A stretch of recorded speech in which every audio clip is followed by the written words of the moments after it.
on building the right team through a train or fire checklist.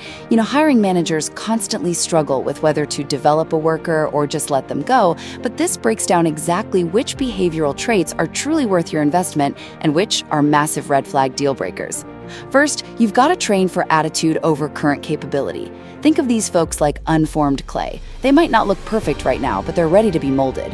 Whether it's a high-energy novice, a slow but hungry learner, or a loyal 10-year veteran, owning their mistakes buys them time to grow. But since good character earns that grace period, what happens when their attitude is fundamentally broken? Second, you absolutely must fire employees who bring persistent negativity and drag down the group dynamic.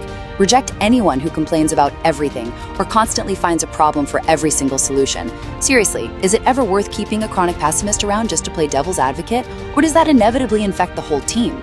Well, it's easy to fire an unproductive complainer, but the hardest test is what to do when that toxic person is actually highly skilled. Finally, never ever compromise your company culture for raw intellect. You literally have to fire a top performer if they're toxic, because intelligence without alignment is super dangerous.